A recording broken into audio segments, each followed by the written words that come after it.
Hi everyone, today I'm going to be talking about data privacy on social media platforms, which does affect every single one of us who is on a social media platform like TikTok or Instagram or Facebook.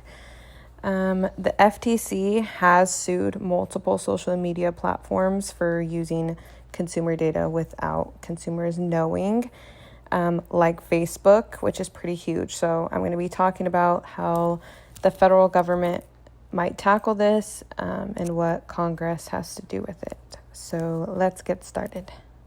So I do want to talk about what data privacy is and what that means on social media. So that could look like your personal info being shared on platforms like your location, if you allow your location to be tracked, like if you use Facebook Marketplace, your messages, and your habits, which just means if you watch an ad on Instagram or TikTok all the way through, they can track how you're watching it, how long you're watching it, which ones you like, and they use that data and they collect it. So the problem here is that a lot of this data gets used in ways that we don't really know about or that we agree to. So that's where the issue lies. So where the federal government might fit into this situation is to create a national law that could apply everywhere in the United States, because currently we do have some states that have a privacy law, like California has the California Consumer Privacy Act, and other states actually have no protections over what companies can do with our data. So it would be beneficial for the government to step in and create one national law that would standardize privacy protections, so there isn't really any confusion on how the social media platforms could use our data. So in order for this to become a reality, a member of Congress would need to introduce the bill. They could call it something like the Data Privacy Act. And then it would go through committees, debates, and votes. In our video, How a Bill Becomes a Law, Craig explains it as the bill moving through both houses. It gets revised and it gets debated.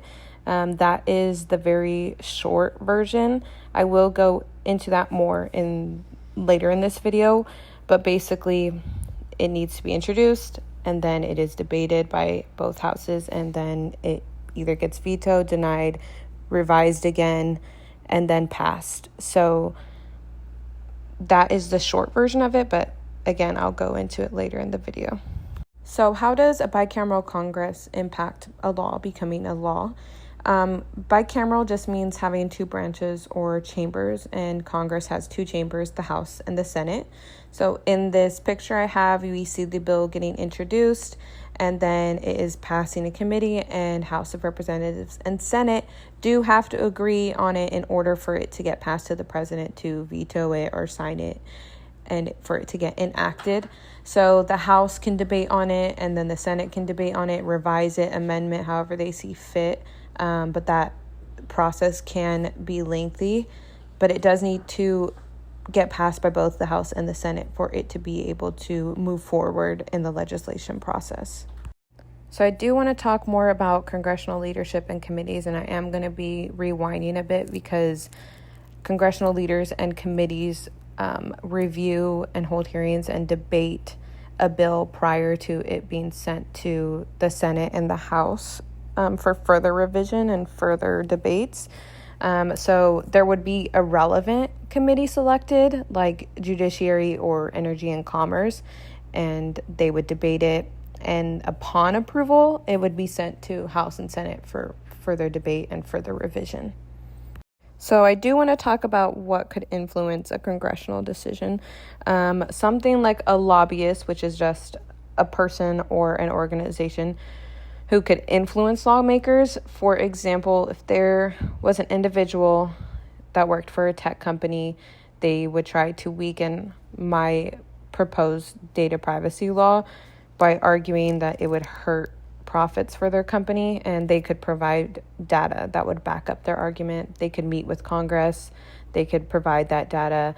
And then on the other hand, if there was enough people that would protest after a data leak from Facebook, TikTok, Instagram, any of the social media platforms, that could also pressure Congress and influence congressional decisions. So how is power separated between Congress and the president? Well, if a member of Congress proposed this Privacy Act to protect consumer data collection, the bill would be debated in committees, then revised, then voted on, then approved, and the same thing in the House and the Senate. It would be passed to the president, who would then veto it or pass it. If it's vetoed, then the Congress could also override it with a 2/3 vote. If it passes, there is a chance for private companies or individuals to challenge it in federal court, stating it violates constitutional rights.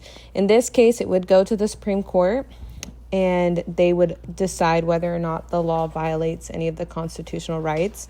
And the judicial branch is there to basically take down parts or all of the law if it does violate the Constitution.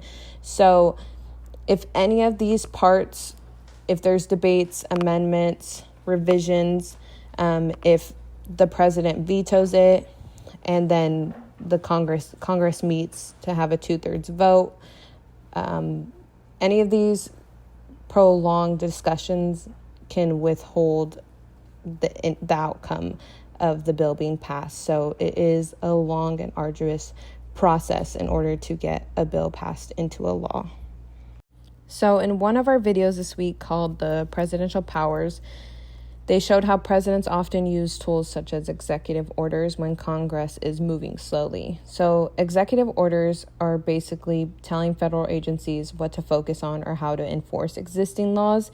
So, for example, telling the FTC or the Federal Trade Commission to protect consumers by enforcing consumer protection laws or investigating fraud and deceptive business practices.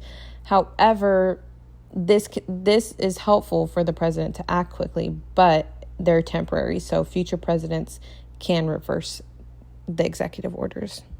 So in summary, our data privacy on our social media platforms is a really big deal that affects everyone who uses TikTok, Facebook, Instagram, and the government can protect our information, but it does take a lot of work between Congress and the president in order for any real change to happen. And even then, the process is influenced by politics, by public opinion, and the interests of corporations. I do know that Facebook continues to get sued by the FTC, so there does need to be real change, and hopefully we'll be able to see that soon. Thank you so much for listening.